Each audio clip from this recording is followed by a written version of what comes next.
오늘은 로마서 8장 31절로 39절의 말씀을 통해서 우리가 넉넉히 이기느니라 라는 제목으로 좀 말씀을 나누려고 합니다. 우리가 지난 2주간에 걸쳐서 부여잡는 믿음의 5가지에 대해서 말씀을 나눴습니다. 흔들리지 않기 위해서, 제대로 서기 위해서 믿음으로 부여잡아야 하는데, 그 부여잡는 믿음을 마치 우리의 5손가락처럼 우리 하나님에 대한 믿음의 고백, 미리 아심, 미리 정하심, 부르심, 의롭다 하심, 영화롭게 하심이라고 말씀드렸습니다. 그리고 이것이 바로 오늘 우리가 보았던 로마서 8장 30절까지의 말씀입니다. 그런데 그 다음에 나오는 로마서 8장 오늘 본문의 말씀에 5가지 질문이 나옵니다. 재밌지 않습니까? 사도 바울은 5가지를 참 좋아하는 것 같아요. 이 5이라고 하는 숫자를 참 좋아한다는 생각을 순간적으로 했습니다.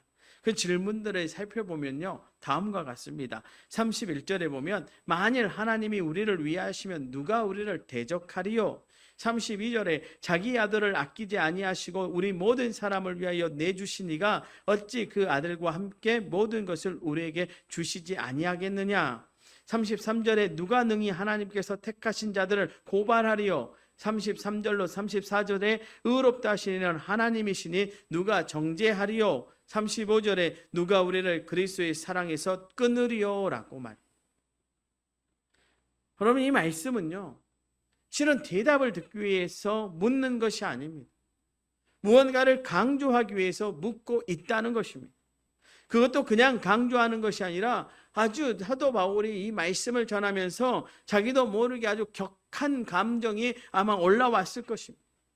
특히 여기처럼 질문이 하나가 아니고 이렇게 5개나 계속되는 경우는 그야말로 감정이 격해져서 아마 눈물을 쏟을 수 있을 만큼 그렇게 강조하는 것입니다.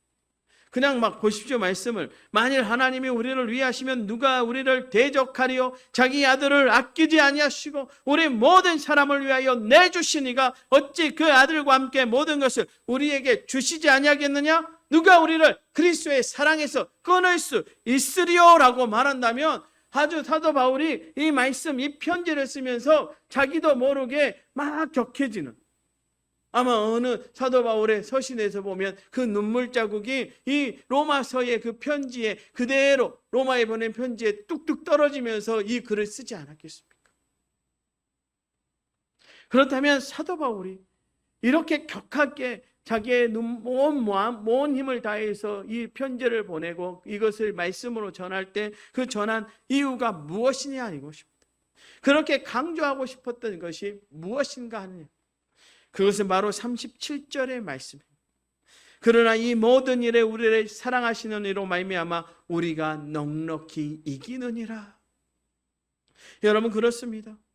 그리스도인으로서 우리가 가지고 있는 최고의 축복, 최고의 능력, 최고의 영적인 역사, 그래서 우리가 반드시 알아야 하고 붙들어야 할 말씀이 있다면 바로 이것, 우리는 이긴다입니다. 어떤 상황, 어떤 이야기 가운데 있어도 우리는 반드시 이긴다는 것입니다. 우리는 결코 질 수 없다는 것입니다. 여러분, 초대교회를 한번 생각해 보십시다. 초대교회 상황이 어떻겠습니까? 아마 그들은 늘 궁지에 몰려 있습니다. 아마 벼랑 끝에 서 있는 심정으로 신앙생활을 했을 거예요. 특별히 로마의 압제가 강화되고 다음에 기독교에 대한 박해가 심해졌을 무렵에 여러분, 사실 그들은 순교를 각오하고 믿었거든요. 그리고 그 순교의 현장에서 그들은 죽음을 두려워하지 않았습니다. 왜 죽음을 두려워하지 않았겠습니까? 바로 이겼기 때문이라는 거죠. 자기들이 영적으로 이겼다라고 하는 것을 분명히 깨달아 알고 있었기 때문에 초대교회 안에 그 놀라운 역사들이 일어났을 것입니다. 그럼 그들이 주로 어떤 이야기를 서로 했을까? 만날 때마다 어떤 인사를 했을까라고 하는 것을 상상해 보면 여러분, 익투스라고 하는 것을 잘 알죠. 물고기 모양 안에 예수는 그리스도시요 살아계신 하나님의 아들이라고 하는 앞자를 따서 익투스라고 되어 있는데, 사실 이 익투스라가 가지고 있는 또 다른 의미는 승리입니다. 그들은 승리했기 때문에 그 물고기 모양을 가지고 그들 스스로 자랑스럽게 그 물고기 안에서 서로 인사를 나누면서 우리 승리하십시다라고 인사하지 않았겠습니까? 여러분, 코로나 기간을 거치면서 아마 한국 교회 안에 또 다른 인사들이 나왔다면 승리하십시다라고 하는 거였어요. 여러분이 승리하다라고 말했어요. 코로나19의 여러 가지 상황, 그야말로 어려운 그 어려움과 죄를 애지지 말고 승리하자는 말이 나오지 않았겠습니까? 그렇지만 사실 이 승리하십시오라고 하는 말은 상황이 어렵고 힘들 때만 나누는 인사가 아니라 우리 그리스도인들에게는 언제나 해당되는 인사라고 하는 거죠. 그래서 생각해 보면 요즘만 아니라 우리가 정말 많이 사용해야 되는 인사가 승리하십시오라고 하는 거예요. 그래도 기도하면서 승리하다라고 하는 말을 자주 사용해서 기도합니다. 여러분, 우리는 늘 승리하는 사람이에요. 우리 옆 사람에게 이렇게 인사합시다. 승리하십시오.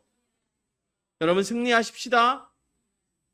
그렇습니다. 믿음으로 살아가는 우리에게 마지막 한마디를 던지라고 한다면 그것은 아마도 승리하십시오일 것입니다. 왜냐하면 믿음으로 산다는 것은 바로 승리하면서 산다는 것을 말하기 때문입니다.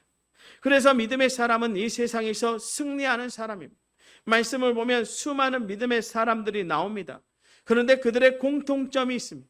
그들이 진정한 믿음의 사람이라면 승리하는 사람이었다는 거예요. 때로 패배할 수 있고요. 때로 비참할 정도로 무너질 수 있지만 그들이 진정한 믿음의 사람이라면, 그래서 그들이 그 믿음 가운데 제대로 서게 되면 그들은 모두 다 궁극적으로 이기는 사람이고 그 삶의 결론은 승리였다는 것이죠. 여러분, 요셉의 삶을 돌아보십시오. 그의 삶이 우리의 눈에는 패배한 것처럼 보이죠. 그가 채색 옷을 입을 때 그는 참 잘났다, 대단하다. 그가 꿈을 꿀 때 형들은 시기와 질투를 했습니다.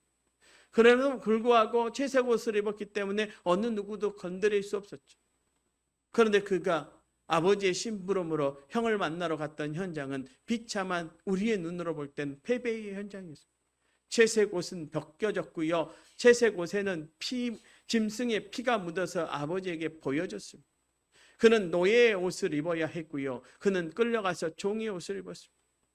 좀 종으로서 잘 나가는가 보다. 그래서 그 집안에 총무로 세워졌고 그 집안을 돌보다 승승장구하는 것처럼 보이던 어느 날 그 주인의 아내의 유혹에 넘어가지 않았다는 이유로 억울한 누명을 쓰고 죄수의 옷을 입고 감옥을 가지 않습니다. 그런데 그가 그곳에서 넘어졌습니까? 그가 그곳에서 좌절했습니까?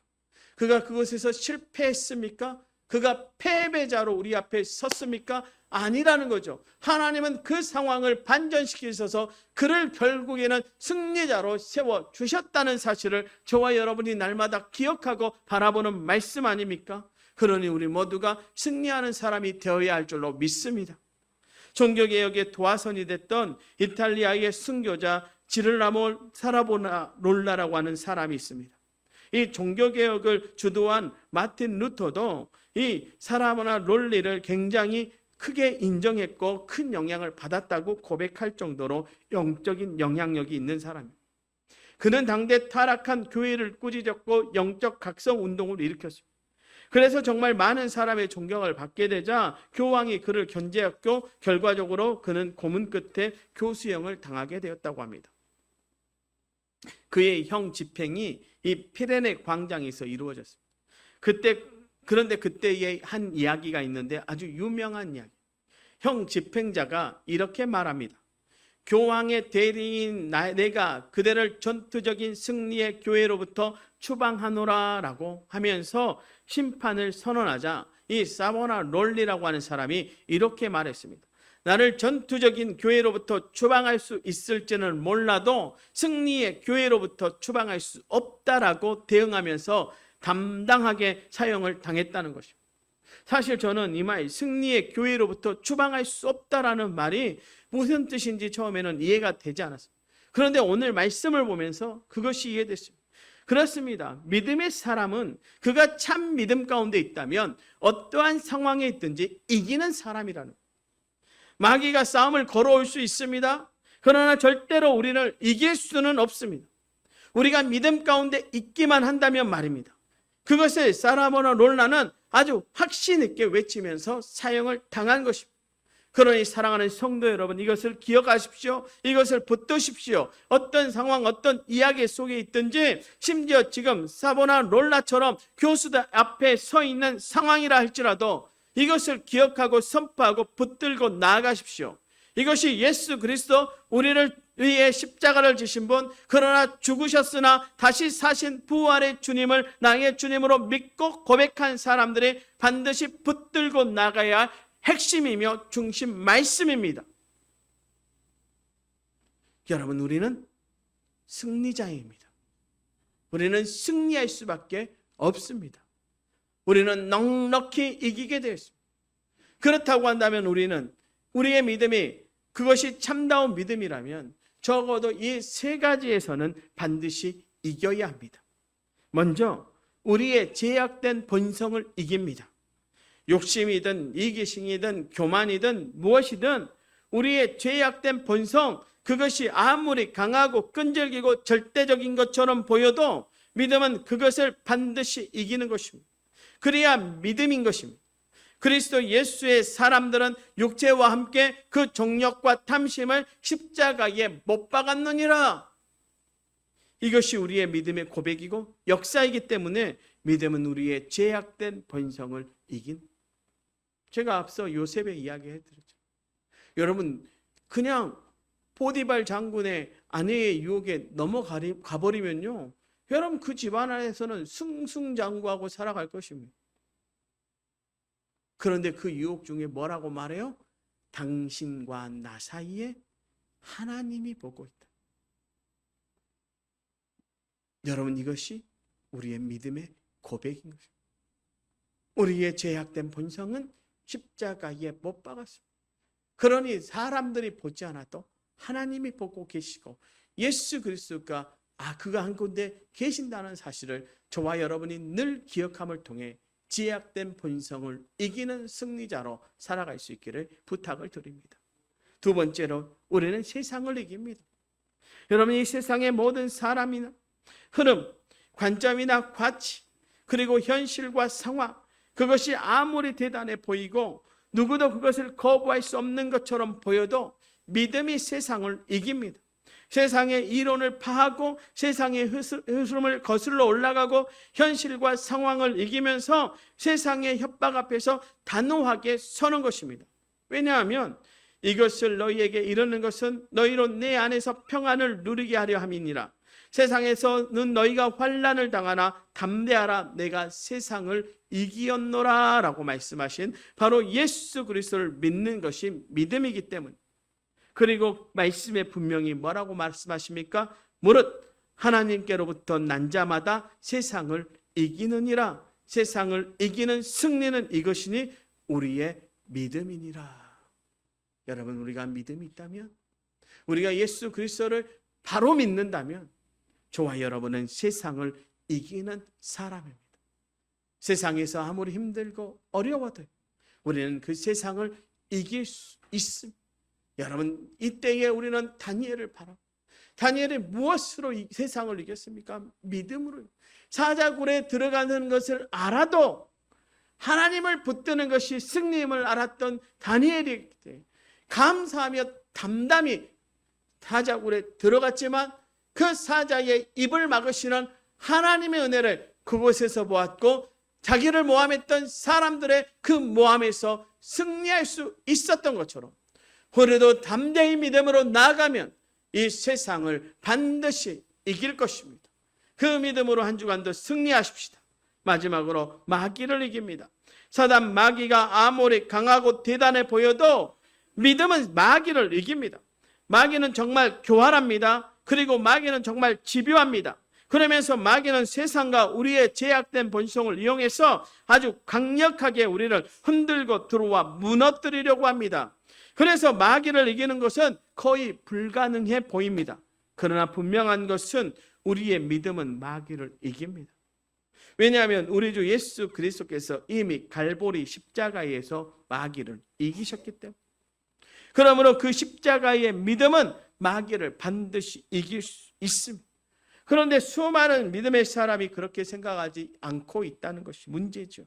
아무리 믿어도 본성은 못 이긴다고, 세상은 못 이긴다고, 마귀는 이길 수 없다고 그렇게 스스로 생각하고 있는 것입니다.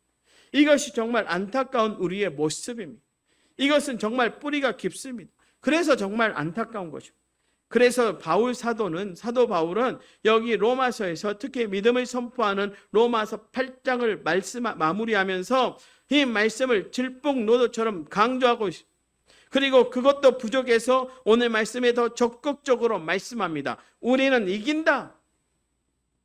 이 영적인 사실을 강조하기 위해서 이런 표현까지 쓰고 있는 거죠.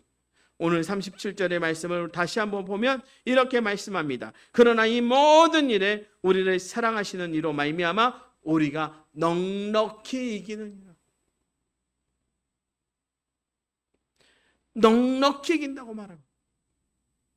여러분이 넉넉히 이긴다라고 하는 단어가요, 이 니타우라고 하는 단어를 사용하지 않습니다.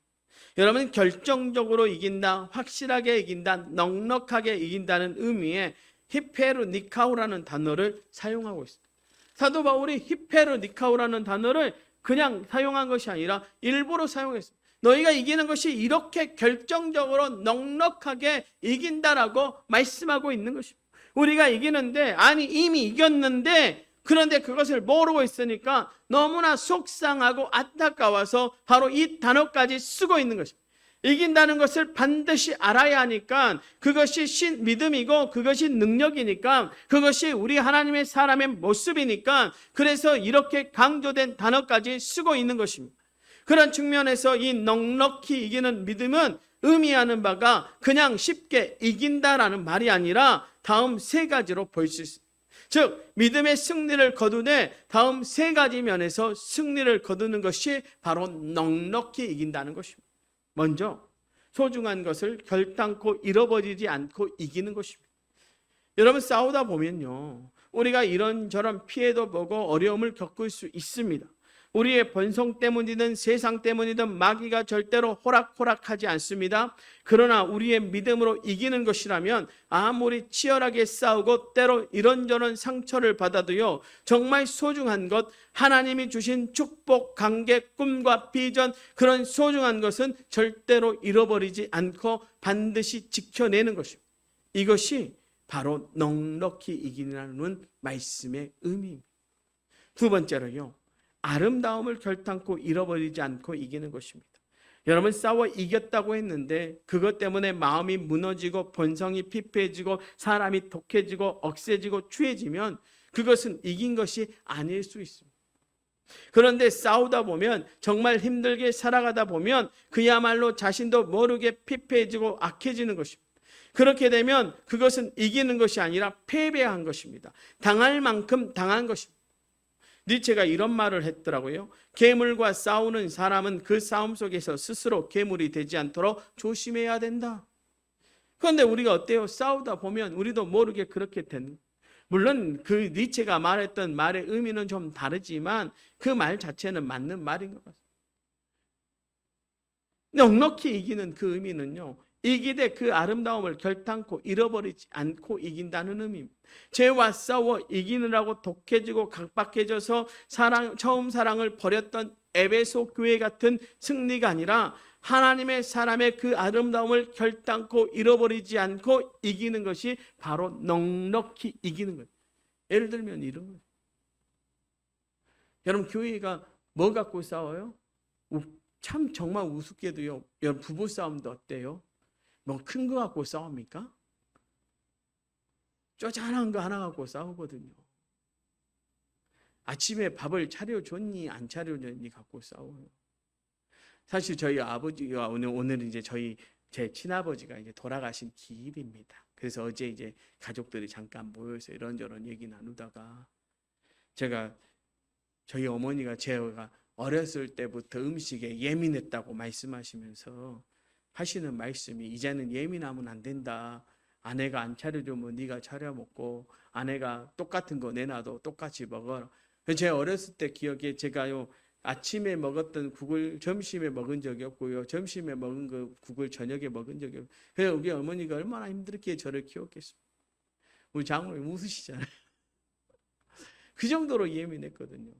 네, 제가 어느 정도 예민했냐면 저희 외갓집 큰 애숙모가 음식을 못해요. 집안 살림은 다른 일은 참 잘하시는데 집안 살림을 너무 못해요. 갖고 가면 그릇이 막 이렇게 쌓여 있어요. 어느 날 갔는데 김치를 이렇게 딱 들치는데 김치 밑에가 곰팡이가 탁 끼어 있는 거예요. 그래서 제가 어떻게 했습니까? 그때부터 밥맛이 없는 거예요. 2박 3일을 지내야 되는데 밥 때마다 이제 걱정이 되고 염려가 되는 거예요. 그래서 머리를 쓴 게 밥 때마다 나간 겁니다. 아유, 배가 안 고파요. 숙모 나가.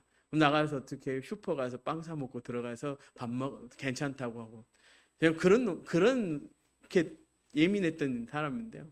지금 어떤지 아세요? 안 차려주면 제가 차려 먹습니다. 무뎌지더라고요. 그 중요한 거 아니잖아요.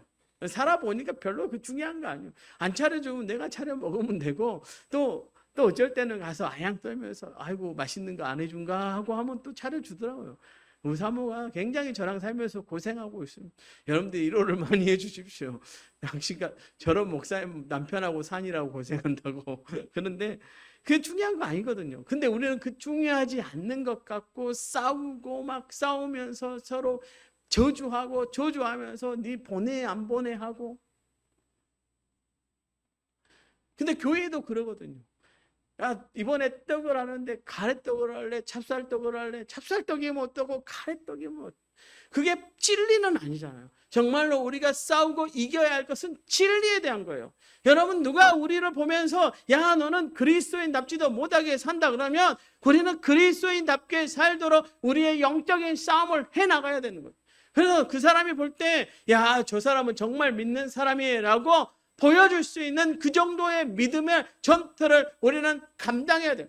여러분, 우리가 싸움이 짙어지면, 영적인 싸움이 짙어질수록 깊어지면 깊어질수록 그 영적인 싸움이 계속되면 계속될수록 우리는 더 아름다워져야 되고요. 우리의 모습은 더 세상에 칭찬할 만한 모습으로 변화되어야 될 줄로 믿습니다. 이것이 우리가 실제로 세상을 이기는 진짜 믿음의 방법이라는 것을 기억하십시오. 세 번째로 우리는 영적인 진보를 이루는 것입니다. 싸워서 이겼지만 그렇게 이기는 동안에 영적으로 오히려 퇴보하고 시간과 삶을 낭비하고 열정과 자원을 허비했다면 그것은 절대로 이긴 것이 아닙니다. 넉넉히 이기는 것은 그런 싸움 속에서 오히려 영적으로 성장하고 영적으로 앞으로 나아가고 영적인 소득이 있고 진보가 있는 것, 바로 그것을 말합니다. 여러분, 다윗을 한번 보십시오. 여러분, 다윗이요, 사울에게 10년간 쫓겨다녔어요. 얼마나 억울하게 다녔습니까? 그런데 놀라운 것은 그렇게 쫓겨다니던 다윗이 오히려 그 기간 동안에 정말로 아름답게 성숙했다. 믿음도요, 인격도요, 리더십도요, 다 성숙해진 것입니다. 여러분, 아둘람 공동체를 아시죠? 여러분, 아둘람 공동체를 하나님의 군사라고 말합니다. 그런데 사실 그 안에 들어와 있는 면면을 살펴보면요, 뭐라고 성경이 기록하고 있으면 불황자, 고아. 성경이 부렇게 세상에서 버림받은 자들. 그러나 그들을 하나님의 군사라고 이야기해요. 왜 그럴까요? 다윗 때문에 그렇습니다. 다윗 한 사람이 하나님 앞에 올바로 서 있어서 그 어려움과 힘든 상황 속에서도 그들의 모습 면면을 살피는 것이 아니라 그들에게 있는 하나님의 사랑, 그들 안에 있는 하나님을 보았고 그 스스로 하나님 앞에 올바로 섰기 때문에 그렇습니다. 저는 교회도 그렇다고 생각합니다. 여러분, 우리가 정말로 승리한다면 교회 안에 승리의 가장 진 모습은 교회 안에 점점 더 영적인 진보가 일어나는 것이죠. 사랑의 향기가 더 가득해지는 것이고요, 하나님의 영광이 더 가득해지는 것입니다. 여러분이 있는 그 땅이 여러분을 통해서 복받는다면 여러분은 승리하고 있는 것이고 영적인 진보가 일어나고 있는 것입니다. 사랑하는 성도 여러분, 저와 여러분이 다윗처럼 날마다 영적인 진보를 이루어야 되는 것, 그것이 다윗이 넉넉히 이긴 것이라면 우리는 그 치열한 싸움에서 날마다 승리할 수 있는 것입니다. 여러분, 믿음의 승리는 바로 그런 것입니다. 어떤 싸움이든지 믿음으로 싸워 이긴 사람은 그만큼 성장합니다. 오히려 더 놀랍게 그렇게 영적으로 세워지는 것입니다. 그것이 바로 넉넉히 이기느니라 라고 하는 믿음의 모습입니다. 믿음의 승리인 것입니다. 그러면 우리가 어떻게 그렇게 이길 수 있을까요? 어떻게 이렇게 넉넉히 이길 수 있을까요? 그 대답 역시 바로 37절 말씀 안에 들어있습니다. 그러나 이 모든 일에 우리를 사랑하시는 이로 말미암아 우리가 넉넉히 이기느니라. 우리를 사랑하시는 이로 말미암아. 바로 이 말씀입니다. 이 말씀이 우리가 넉넉히 이길 수 있는 유일한 그리고 확실한 근거가 됩니다. 우리의 힘이 아니라는 거죠. 우리의 의지는 더욱더 아닙니다. 막을 수 없고 끊을 수 없는 우리 하나님의 사랑 때문에 우리가 넉넉히 이길 수 있습니다. 여러분, 사도 바울이 오늘 말씀을 통해서 5개의 질문을 던진 것도 다 하나님의 사랑, 그 막을 수 없고 끊을 수 없는 사랑을 강조하기 위해서였던 것입니다. 하나님이 우리를 위하는데 누가 우리를 대적하겠는가? 아들을 아끼지 않고 우리를 위하여 내주신 분이 어찌 그 아들과 함께 모든 것을 우리에게 주시지 아니하겠는가? 하나님이 우리를 택하셨는데 누가 우리를 고발하겠는가? 하나님이 우리를 의롭다 하고 하셨는데 누가 정죄하겠는가? 누가 우리를 위하여 죽으시고 다시 살아나신 그리스도의 그 사랑에서 끊을 수 있겠는가? 여러분, 모두 그 끊을 수 없고 막을 수 없는 하나님의 사랑을 강조하기 위해서 한 질문들입니다. 여러분, 우리가 구원받은 그 모든 역사는 오직 하나님의 사랑 때문에 일어났습니다. 그 사랑이 일으키신 역사입니다. 그래서 우리가 구원받은 것은 바로 그 사랑을 받은 것입니다. 여러분, 옥타비우스 윈슬로우라는 사람의 글이 우리의 마음에 와닿습니다. 이렇게 말합니다. 누가 예수님을 죽음에 내주었는가? 유다가 돈 때문에 내주어준 것도 아니고 빌라도가 두려움 때문에 내어준 것도 아니며 유대인들의 시기심 때문에 내어준 것도 아니다. 바로 하나님 아버지가 사랑 때문에 그렇게 하신 것이다. 바로 그 사랑, 그것 때문에 우리가 넉넉히 이길 수 있는 것입니다. 그래서 사도 바울은 이렇게 5가지 질문을 강조하고 그것도 부족해서 그러나 이 모든 일에 우리를 사랑하시는 이로 말미암아 우리가 넉넉히 이기는 이라고 선포합니다. 그리고 확신의 참 말씀을 우리에게 선포하는데 38절과 39절의 말씀. 내가 확신하노니 사망이나 생명이나 천사들이 권세자들 현재일이나 장래일이나 능력이나 높음이나 기쁨이나 다른 어떤 피조물이라도 우리를 우리 주 그리스도 예수 안에 있는 하나님의 사랑에서 끊을 수 없으리라. 여러분, 10가지를 열거하면서 그 어떤 것도 우리를 하나님의 사랑에서 끊을 수 없다고 그렇게 쏟아놓듯이 우리에게 말씀하고 선포하고 있는 것입니다. 그렇습니다. 우리를 하나님의 사랑에서 끊을 수 없는 것입니다.